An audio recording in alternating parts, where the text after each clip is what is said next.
Kita ke informasi yang pertama. Mahkamah Konstitusi menyatakan tudingan yang menyebutkan Presiden Joko Widodo ikut cawe-cawe dalam pemilihan Presiden 2024 tidak terbukti.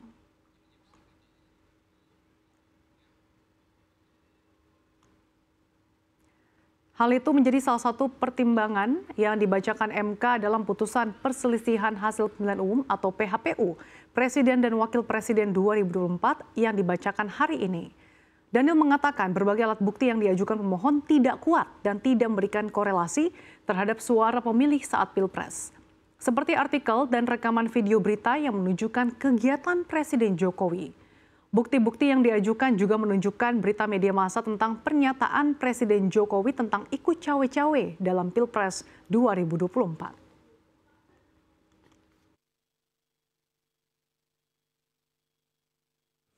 Namun dari dalil dan bukti yang diajukan pemohon, Mahkamah tidak menemukan penjelasan dan bukti adanya korelasi langsung antara wacana perpanjangan masa jabatan demikian dengan hasil penghitungan suara dan atau kualitas Pilpres 2024. Bahwa dalil pemohon yang menyatakan bahwa kegiatan rencana perpanjangan masa jabatan Presiden menjadi 3 periode disikapi oleh Presiden dengan bentuk. Informasi selanjutnya terkait perang saudara pecah di negara tetangga Indonesia.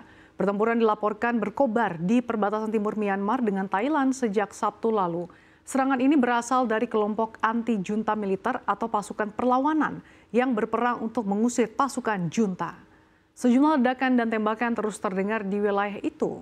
Stasiun penyiaran Thailand NBT dalam sebuah postingan di X mengatakan pasukan perlawanan menggunakan senapan mesin 40 mm dan menjatuhkan 20 bom dari drone. Sekitar 200 tentara junta menjadi target. Sementara media MRTV yang dikelola pemerintah Myanmar juga mengatakan milisi dan pemberontak etnis minoritas telah menggunakan penembakan dan pemboman yang berlebihan untuk menyerang pasukan junta. Pasukan pemerintah disebut membalas dengan serangan udara untuk mencoba menjaga stabilitas.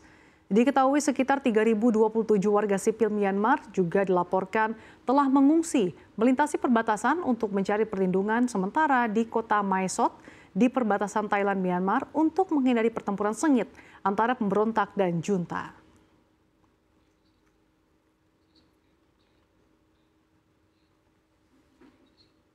Lima roket dilaporkan menyerang pangkalan militer Amerika Serikat. Roket-roket tersebut diluncurkan dari Zumar, Irak, menuju pangkalan militer Pamensam di Suriah Minggu malam waktu setempat.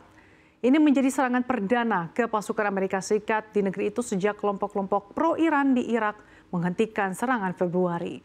Dua sumber keamanan Irak mengungkap roket dipasang di belakang sebuah truk yang diparkir. Namun kemudian kendaraan itu pun terbakar.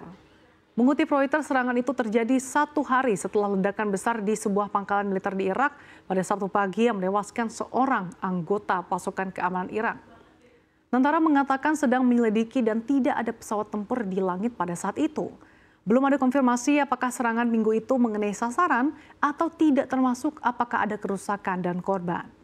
Pasukan keamanan Irak kini dikerahkan di daerah tersebut dan melancarkan perburuan terhadap para pelaku yang melarikan diri.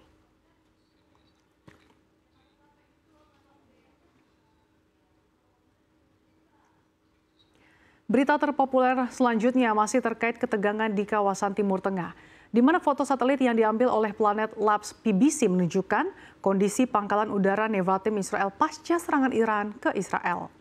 Diketahui serangan Teheran ke pangkalan udara Gurun Israel tersebut belum pernah terjadi sebelumnya dan sempat membuat khawatir karena kemungkinan berkembangnya konflik Timur Tengah.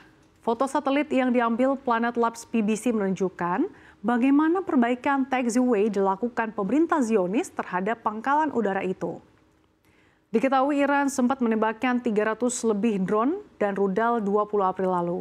Kala itu sejumlah sekutu Israel menghalau rudal-rudal tersebut masuk ke negeri itu termasuk Amerika Serikat dan sejumlah mitra regional. Pertempuran terbuka antara Israel dan Iran dimulai pada 1 April setelah dugaan pembunuhan Israel terhadap jenderal-jenderal Iran di kompleks diplomatik Teheran di Suriah.